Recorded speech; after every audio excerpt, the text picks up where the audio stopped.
welcome to my Four Boys and an NL Girl podcast. Thanks so much for joining me. This podcast is about knitting and crocheting, sewing, quilting, rug hooking, pretty much all about making all the things. I'm a very creative person and I love to make all different kinds of things involving fiber, and that's what this podcast is about. I'm coming to you from beautiful Newfoundland and Labrador, the most easterly province in Canada, and in fact the most easterly point in North America. It is a gray and overcast day today. It's just started raining. Today is Wednesday. I usually tape on Thursday, but this coming week, at the end of the week on Friday, our boys have what's called a professional development day here in Newfoundland and Labrador, and that's a day when the teachers do courses and the children stay at home. So I'm lucky enough to be joining my family, and we're going to do a little bit of a road trip out to Gander Bay where my parents live, and the boys will be coming too. So that's kind of shortened my week and meant that my usual recording time on Thursday has been a little bit inhibited. So I might get this podcast published on Thursday, but I'm doing the taping on Wednesday. It's great to see you again this week. I'd like to welcome anybody who's coming back. I really appreciate you coming back and joining me on a regular basis. And a huge welcome to all those new subscribers who have joined the Four Boys and an NL podcast viewer list and subscribed. I know part of that is due to the 100 subscriber giveaway that I'm hosting. And welcome. Thanks so much for joining us. Hopefully you like what you see and continue to subscribe. And hopefully next week everybody will be as excited as I am about announcing the winner for the 100 subscriber giveaway. So the first thing that I'm going to talk about this podcast are finished objects, because I actually have 3 finished objects, although they're 3 finished objects of the same kind. So this is a project that I pulled from Nicole at the LOCO dye shop. Nicole hosts a great podcast called LOCO, and she's also an indie dyer. And a couple of years ago, she posted a couple of videos, one about how to make a holiday project bag and one about how to make a notions bag. And I used her holiday bag pattern to make 3 project bags. And let me tell you a little bit more about these project bags and where I got the fabric, because this past weekend, myself and a girlfriend went on a road trip to central Newfoundland. We stayed at my parents' house in Gander Bay and made a road trip out to Twillingate. So there'll be some footage over the next few weeks of our trip to Twillingate. We also went out the Eastport Peninsula and visited Eastport, Sandy Cove, and Selvage. So I have lots of footage for the next few months when it's not quite so nice to be outside videotaping. And I'll let you know over the course of the next few weeks and months which road trip that the videos come from. So on that road trip, we went and visited a couple of really exciting fabric stores that I hadn't visited before. One of those fabric stores is named MERCERS Marine, and MERCERS Marine isn't just a fabric store, it's an everything store. It sells kitchenware, it sells shoes, it sells clothes, it sells fabric, and it sells yarn. The yarn, I wouldn't consider the yarn selection huge. There's a little bit of Croy yarn, which I picked up a skein of black to match the toes, heel, and cuff of the socks that I'm going to start knitting for my husband. But the yarn selection really, if you like more natural fibers and such, is not great. More synthetic fibers and such, but still a fine yarn selection for a small town. But the fabric selection is fairly large, and if I get a chance, I'll put a picture here.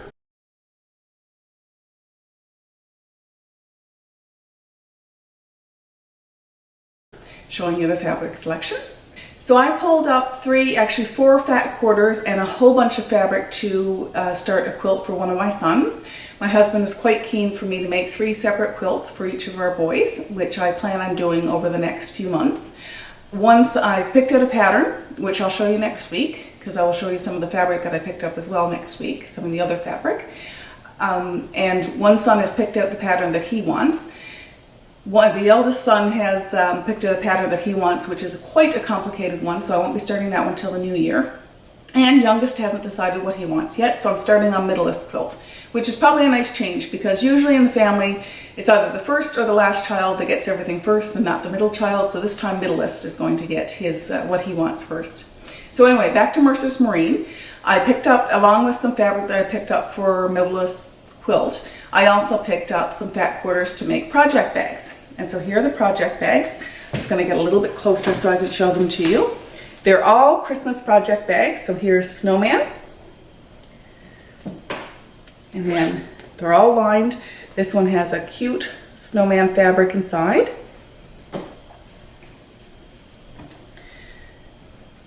This one are reindeers with pink noses. Thus I've got the contrasting pink fabric down here.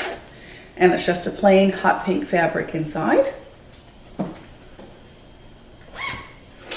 And the last one, the one that I like the most, is this Christmas tree and brightly colored reindeer one. And the inside is just a tonal red on red fabric.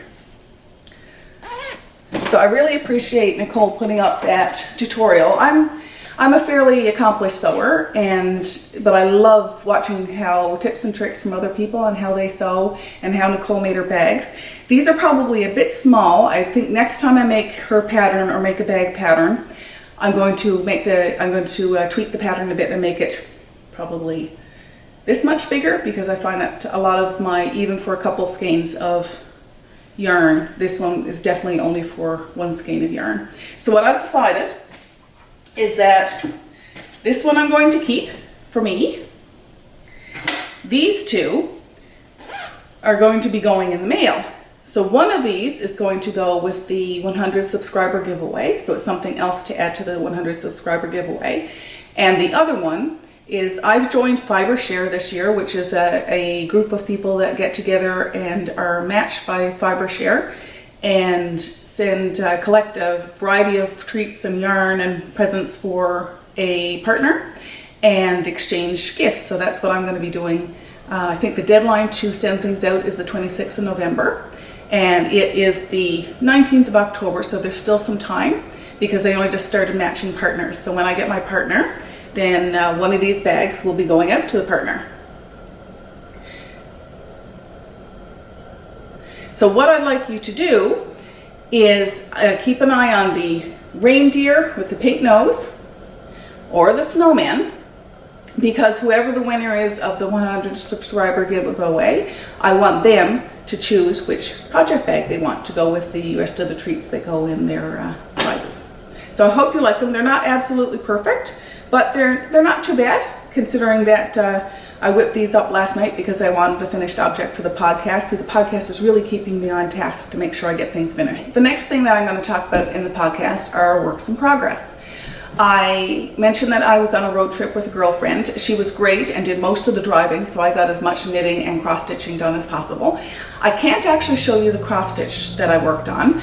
I'm working on an exciting project right now that is a surprise that I'll tell you about in months to come, but right now, suffice to say, I can't tell you about the actual cross-stitch. It wasn't the one that I showed you at the beginning on episode 1 of this podcast, but I did manage to get some knitting done. So, cozily put away in my Mrs. Brown's bags is my Hitchhiker gradient shawl. I'm still into the purples. Kayleen's gradients are lovely and long. And I now have 21 points. The Hitchhiker shawl is based on the book, The Hitchhiker's Guide to the Galaxy, and the number 42 is really important in that book, if you have a chance to read it. And the Hitchhiker shawl itself is supposed to have 42 points. So at 21 points, this marks the halfway of this shawlette. However, two things are going to happen. One, the wider and wider this shawlette gets, the longer it's going to take me to finish a point. And two, I'm hoping to use, hi Bella. Bella's dropped in. I'm hoping to use up this skein actually on this project. So I'm actually going to knit and knit and knit until the skein is used up, which means I'm going to be knitting for quite a while. I think this is going to end up becoming a shawl versus a shawlette, and I can't wait because it's so lovely and soft and cozy. I'll put the information about the yarn and the pattern underneath on the screen. But again, this is Little Bean Loves yarn. It's the colorway 11011, and it's a merino cashmere nylon blend. And I just love it.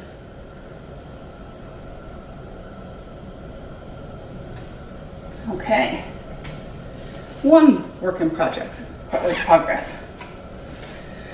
My second work in progress, which is in the other project bag that I've made. See, this one isn't that large either. I really need to make a couple of larger ones. I really hoped I was going to get this project finished, but I didn't. We did a fair bit. Hello.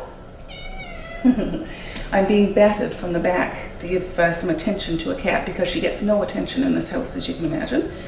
So here is my second sock. I have successfully turned the heel, and there's a needle bound up here in the yarn, and I've made it this far down the foot. So I think it's looking pretty good. My holes in the corner where I've picked up are not as large as the last sock that I did, so I'm pleased about that. I'll still probably need to go in and sew them in a little bit, and that's okay. But I'm really playing a dangerous, dangerous game of yarn chicken with this yarn. I only have this much yarn left. I still have 3 or 4 inches of yarn needed, or to knit of the sock. I don't think I'm going to make it. So if I don't make it, I have a solution. I'm already using a contrast yarn for the toe, so I'll just continue to use the contrast yarn, and the toe will probably be a bit longer than the original sock. This is a pair for me. I am not that particular when it comes to my socks, so I don't mind if they're each a different, slightly different pattern. That'll show me which one's left and which one's right. So there we go. It's coming along. I'll be excited to get this one off the needles because I really want to get the socks started for my husband, and I feel that one pair of socks at a time is enough for me to have on the needles at a time. At least that's how I'm feeling right now, but I'm only a beginner sock knitter, so that may change. The other work in progress I'm going to show you is one you haven't seen before, and it's one of my crochet projects. I crochet quite a bit. What I tend to do is work on a very large knitting project and crochet a lot of projects in between those. So this is one of my larger projects. It's a very simple project. The only thing that makes it rather glorious are the colors that I'm using, because I'm using a variety of really rich colors to make this. It's a blanket. I am using Knit Pick Swish worsted mainly. I do have some other yarn thrown into this blanket as well, but that's the main body of the blanket is being used this. I'm using a wooden hook, which I think is a Knitter's Pride hook, and it's H, or number 8. It's a 5.0 millimeter needle. And here is the blanket. So as you can see, it's long. It's over 6 feet long. So now I'm just trying to make it wider. I love the colors. Hopefully you can see the colors well there. I wanted, and this is a very simple stitch. I'm just doing long lines of half double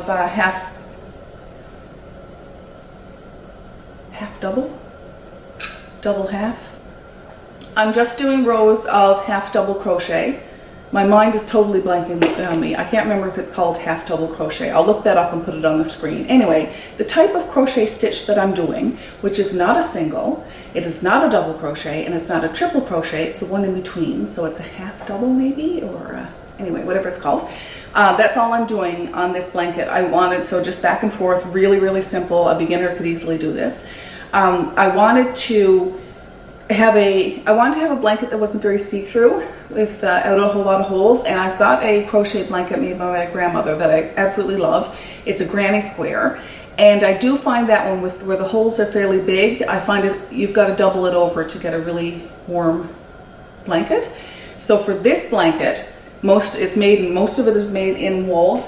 Like I said, this is the Swish worsted, I should have said, is 100% superwash merino wool. So I wanted this blanket to be nice and warm, to be easy to care for, because I want it for the boys to use and to play with, and I want it to make our living room bright and cheery. So there's that work in progress. And as time goes on, I'll introduce new works in progress that I have languishing in my craft room in the basement. I'm really enjoying how this podcast is forcing me to get things out of the basement that hasn't seen the light of day for a long time. So another place that my friend and I visited when we were on our road trip this weekend was another fabric store called in the community of Harcourt, Newfoundland, and it's called Wave Creations. And I had been told about this store via a friend, an acquaintance of mine who is a quilter, much more prolific quilter than I am, and it passed on a whole bunch of places all over the Avalon of places that you can shop for fabric where the prices are really good. So I went to Harcourt expecting a very small shop with minimal selection. And instead, I'm going to show some footage here now of what I got when I went to Harcourt.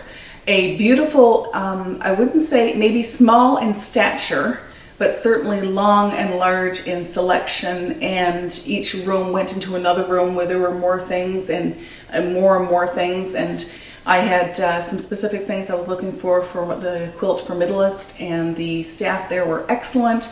They brought me around I even got to go in the warehouse. We got to look at the place where the quilt classes happen. We got to look at Vera is the name of the owner. Hi, Vera. And the lady who served me, whose name I can't remember.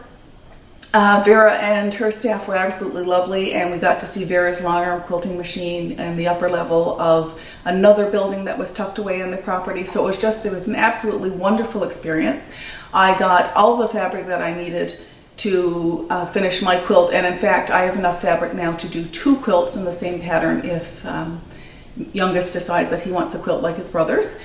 It was just a fantastic experience, and I highly recommend going there for a visit. I think next time I go out, I'm going to try and bring a group of people. Maybe we'll have a bus and we'll do a big road trip. We just have to let Vera know, give her a heads up that we're coming. So here's the footage of that part of the road trip.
Now it's time for a little podcast love, and I totally forgot last week to talk about podcasts, and I apologize for that. I am still watching podcasts on a regular basis when I'm sewing, when I'm doing dishes, when I'm not cleaning the house like I'm supposed to be. I'm watching podcasts and still continue to really enjoy them. The ones that I wanted to mention today, one is a Canadian one and one is a podcast from the States. The podcasters from Canada who I have recently gotten to, I guess, know a little bit and share some comments and such back and forth are the ladies over at Three Sisters Knits. Is a couple of ladies out of Durham County, Ontario, who are absolutely lovely and lovely knitters. It's really nice to watch a podcast where the knitting is really, really inspiring. I don't think my podcast is as inspiring on the knitting as it is in the more the breadth of things that I'm involved in, but the Three Sisters Knitting podcast is certainly one to look at for the lovely things that they're knitting up. They recently went on a road trip down to the States, and I watched that podcast beginning to end because they hit some beautiful shops and had some beautiful things to bring home from it. So hello ladies from Three Sisters Knits, thanks so much for watching, and I think you're also followers now, so maybe you'll get to see this podcast. The other podcast that I want to mention is the Lucky Jenny podcast, which is out of the States. Jenny is a podcaster. She's, I would say, fairly new like me. I think she's on her 8th or her 9th episode. but she certainly seems more accomplished at podcasting than I feel that I am. I really enjoyed it. I've only watched one of her podcasts so far and really enjoyed it. That would be her most recent one. So I would highly recommend giving Jenny a try. A lovely lady from the, I think she's in Virginia area of the United States. Again, another lovely, prolific knitter, making some gorgeous things. And Jenny seems like somebody I could probably sit down and have a really good chat with. I think we get along really well. The last thing that I'm going to talk about is the 100 subscriber giveaway. Last week I showed you, I either showed you on the podcast or you saw it on Instagram, the tons of goodies that I'm putting into the package. I just showed you one of the choice of 2 bags, project bags, that are also going to be going in that package. As I'd mentioned, I'm going to be doing the draw for that prize on the next Wednesday, so the 26th of October. So you still have time to share my podcast, follow me on YouTube and Instagram if you like, and to get that information out there. If you're interested in sharing my information with your friends and family, that would be great. I'd like to send a huge welcome, like I said, to the new subscribers from this week. I'm sure that having a giveaway has excited a few people and encouraged them to subscribe to the podcast, so I'm really happy about that, and I hope you enjoy watching. That's all I have to talk about today. I have done most of this podcast in one full tilt, we would say, so I'm feeling a little tired. I hope that you've enjoyed watching. I look forward to talking to you again next week, and thanks so much for joining me. I really appreciate it. I absolutely love this podcasting community and the knitting community as a whole, and it's been absolutely wonderful to get to know some of you, to get to know people from all over the world that I never would have met otherwise, and I hope to continue to do so for a while to come. Take care, and I hope you get to make as many things today and over the course of the coming week as you want to. Bye-bye.